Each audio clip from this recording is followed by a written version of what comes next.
Hello everyone, and yes, the fan is on, so I'm actually allowing a video to get developed, but meanwhile, this is before I watch Fantastic Four.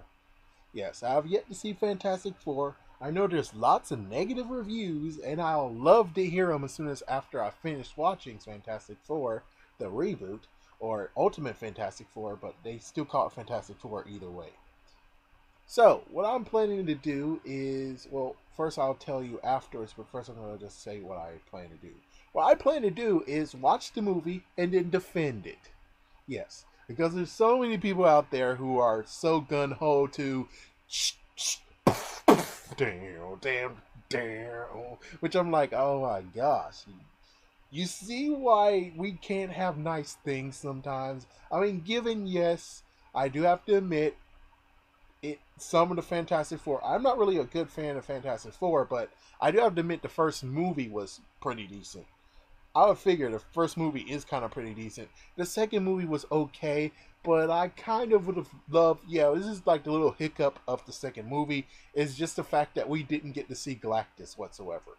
We just saw some weird, unbelievable blob machine, which I would have been okay with the idea of inside the blob machine, we get a little glimpse of some dude in a suit that looks just like Galactus. That would have been cool, but of course we didn't really get that, so oh well. I mean, could this new movie be as bad as not getting the Galactus that we all wanted, or at least the fans wanted? Yeah, there's the real question here. Can it be really that bad? No. So, my thoughts before I'm coming to watch it. Armin from Comic Book Cast did have a point of what kind of movie are you trying to do? Are you trying to do one that's hip, funky, and fresh? Or are you trying to do one that actually has a science fiction twist to it and it's kind of cool? That's really a good question. I mean, it would have been a good idea to just have it on different places. I mean, yeah, some people who are looking around will most likely see them both, but going after demographic, I would figure like, and no offense, I'm black. Yeah, that one should actually be on BET or MTV or yeah, those channels.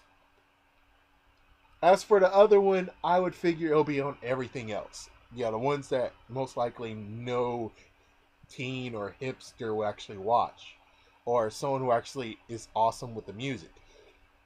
I would figure that. Well, actually, I think hipsters will actually prefer to watch the one that actually is. Yeah, well. Anyways, from what I saw, I think it would be very interesting to watch it. And like I said in a birthday live stream, is that it's based itself off the Ultimates. It's going to be very interesting to see. It will be very, very cool to see some of the Easter eggs, but I'm not really affiliated with Fantastic Four. But it would be interesting to see how it would go on that. How exactly the Easter eggs would go. I already know that Mole Man was hinted at, and he has a different storyline and all that.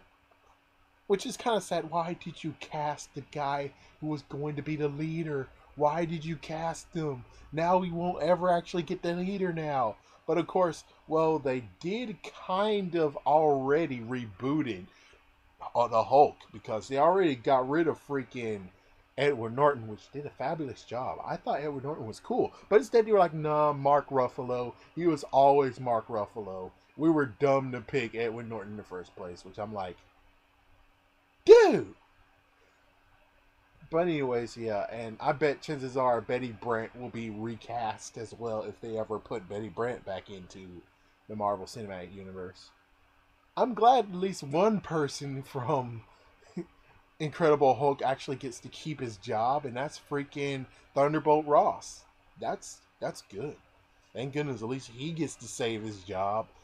Yeah, as I think Abomination he could save his job too. His job could actually be saved too, but he's still most likely the Hulkish monstrous thing. So I don't know.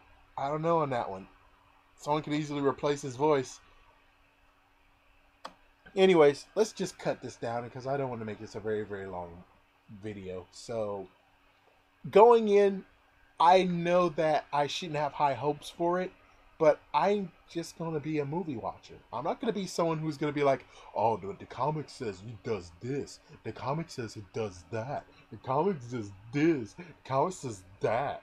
The only thing I'm going to just say that's messed up and shame is just the fact of why Susan Storm has to be adopted. Why couldn't she be black? Why not Invisible Woman be black? I don't see why not. Or heck, how about the interesting idea of he had an affair and she's half black? Ooh, that would have been cool.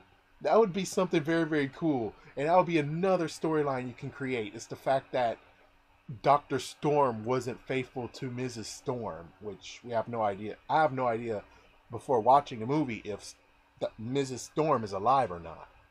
So if she's dead, then I think it can still be an awesome scandal, and could actually lead to the fact of there's a different reason why she died, or it can actually add to the fact of how she died is just because of she being brokenhearted and the fact of she cheated on him. I mean, he cheated on her. That would be cool. That would have been something cool to actually have. I would love to see that spin. But, alright, whatever. I'm going to watch Fantastic Four tomorrow. It's going to be something interesting. And I'm just going to go as a moviegoer. I haven't actually read up on Ultimate Fantastic Four. All I know is just what you guys saw in the live stream. That's all I know. So if you guys want to know everything I know about Ultimate Fantastic Four, check out my live stream. But as for the rest of you, well, we're going to see if I can defend this movie. And if I can't, well, tough cookies. Thank you for watching and stay tuned for the review.